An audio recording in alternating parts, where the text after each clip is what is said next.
I wanted to talk about the Eastern Conference playoff race because, much like the Western Conference, where there is a huge traffic jam basically from seeds 4 through 10, there is a similar type of traffic jam from seeds 4 through 8 in the Eastern Conference, and all of these teams have faced various injuries, poor play, surges, resurges, slumps again, and all that. So I wanted to talk about the East. I think the top 3 seeds are pretty set. Boston is obviously going to get the number 1 seed.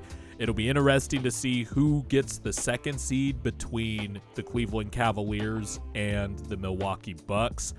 Both teams the Bucks have been playing better under Doc Rivers recently, despite their most recent loss against the Kings. And then the Cleveland Cavaliers, of course, they've been more up and down recently. Donovan Mitchell has missed quite a few games since the All-Star break, and they lost Evan Mobley again to an ankle sprain. And so the Cavs are just trying to tread water, but they are still amazingly the 2nd seed in the East. But let's go through seeds 4 through 8 because that's where it gets really interesting. And we'll start with number 4, the New York Knicks, coming off of, a win over the 76ers after the Sixers beat the Knicks in what was a game that was pretty unwatchable, but interesting to watch because it was a slugfest. But man, that score took us back, not even to the 1990s. That shit was a 1980s type of score, a late 80s type of score. The Knicks are getting some reinforcements back. Jalen Brunson's been back for a few games now after that recent injury scare against the Cavaliers, where I thought that looked like a really bad knee injury. I was shocked that it was just a simple knee contusion with the way that leg was looking crooked after, the first play of the game. But Jalen Brunson's back. OG Anunoby came back against the Sixers on Tuesday, so they got their corner 3 specialist, cutter, super elite defensive player back. The Magic are a half game behind the Knicks, but we'll see what happens with Julius Randle. The Knicks have a lot of their guys back. Wonder when we start hearing rumblings about Mitchell Robinson's impending return. It is kind of weird that Tom Thibodeau isn't using Bojan Bogdanovic as much as we maybe thought he would. But the Knicks just have a lot of good pieces though, man. DiVincenzo has been fantastic this year. Josh Hart has been fantastic this year, getting 20 and 15 rebound triple doubles and shit like that.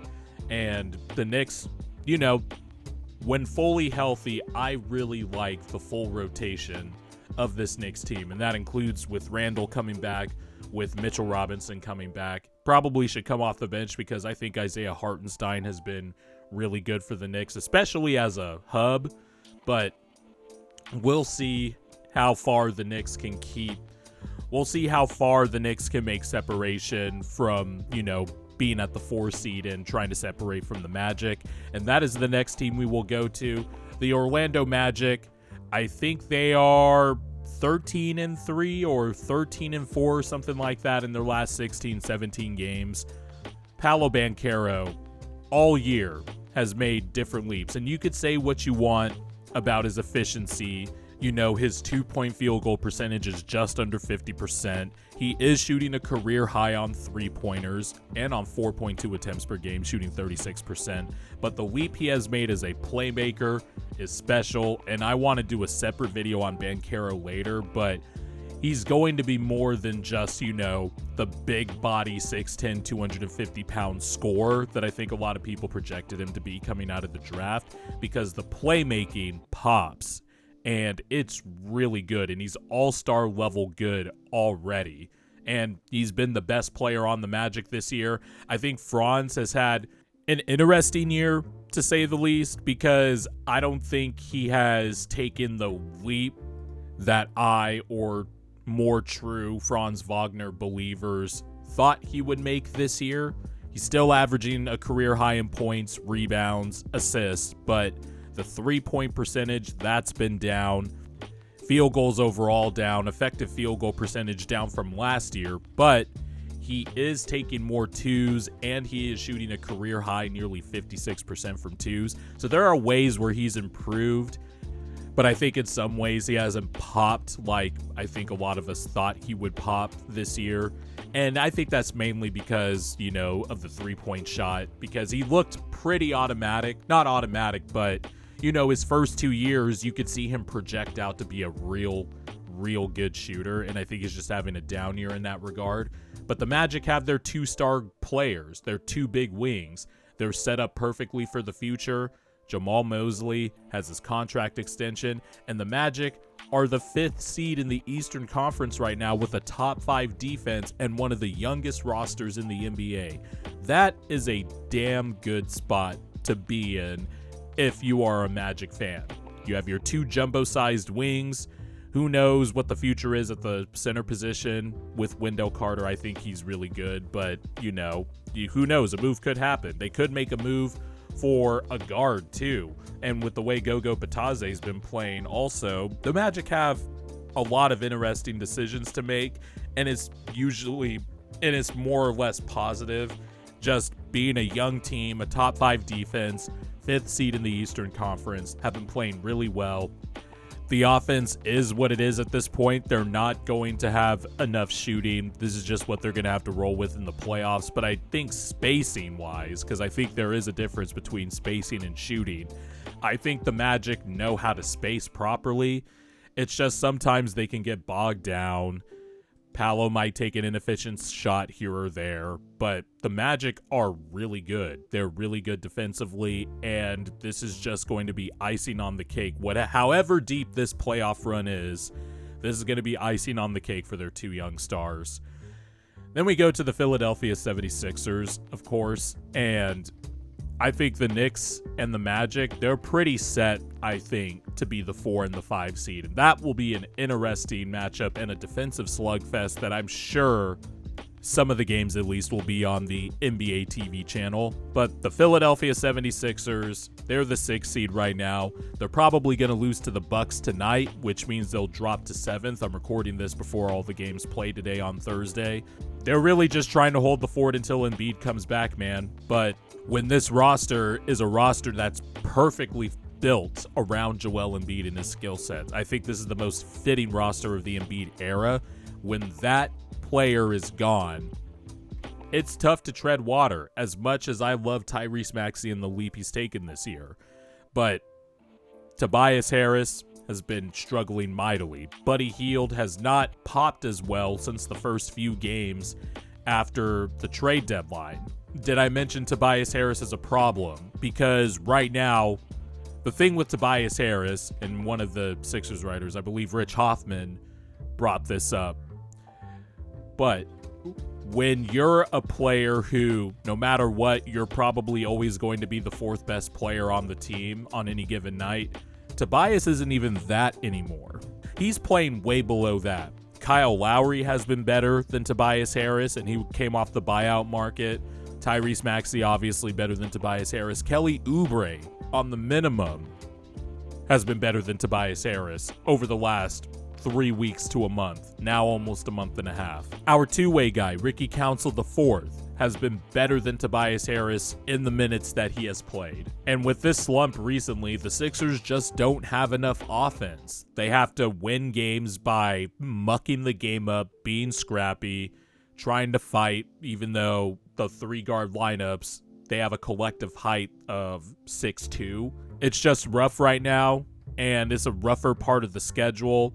Really should have taken care of business against teams like the Nets and the Grizzlies, because even though the Heat and the Pacers and the Knicks a little bit have been a little wobbly, the Heat are on a 4-game losing streak, the Sixers are still somehow the 6th seed, but I don't know how much longer that type of luck is going to continue. And with a recent report that Embiid might be back by the first week of April or the second week of April right before the playoffs, sounds like the Sixers are going to be treading water a lot more than what I expected them to, for a lot longer than what I expected them to. And man, they're just fucking awful without Embiid. I don't know what else to say, but they are holding ground better than I expected. And to this point, I did not expect them to still be the 6th seed, but yet here we are. Then we go to the Indiana Pacers, and I think part of the reason the Pacers have been up and down recently is because Tyrese Halliburton has not been playing well since he came back from that hamstring injury, and it was clearly still bugging him as he came back. But the last 5 games or so, he's been playing better. He's been back to his usual averages, still shooting 25% from 3, which is concerning, but 19, nearly 12 assists a game. It's right around what Tyrese has been averaging, early in the season, or was averaging early in the season. But before this 5-game, the numbers were just ghastly. 14.5 points, 80% from the free throw line, 32.3% from 3, and 43% shooting overall from the field. He just was not playing well, and also clearly looked like he was still bothered by the hamstring injury. Now, Pascal Siakam, that guy has been playing well. Miles Turner has been playing well too. Sucks that the Mathurin injury happened, because the Pacers could always use multiple ball handlers that can get to the rim. And someone like Mathurin fits that mold, obviously. I also think it was kind of understated, or not talked about enough, just how much Buddy Hield meant to that Pacers offense with his movement shooting, his ghost screens, that play that the Pacers loved to run, where it was Buddy Hield and Miles Turner setting the screen for Halliburton, and it was a double drag type of screen. Just Hield was really important to the Pacers offense with his shooting, and I think they've been trying to navigate that too, while still being to be kind and not so good defensive team. But obviously the Pacers are right there in that mix for the 6th seed. They are just going to be in a dogfight with the Sixers and the Miami Heat. And I think the Pacers want to stay out of that play-in range, because with their defense, they are susceptible to losing to, obviously, in the 7-8 matchup, they would play the Heat. And if they lose to the Heat, they could end up playing the Bulls or the Atlanta Hawks. And with their defense, they could be susceptible to losing to either one of those teams. So obviously getting the 6th seed and just getting a playoff spot outright is important here for the Pacers. Halliburton has been playing better, so that'll be interesting down the stretch.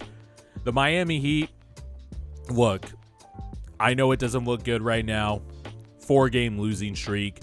Terry Rozier is still trying to find his way, after being traded from the Hornets. Tyler Hero got hurt again.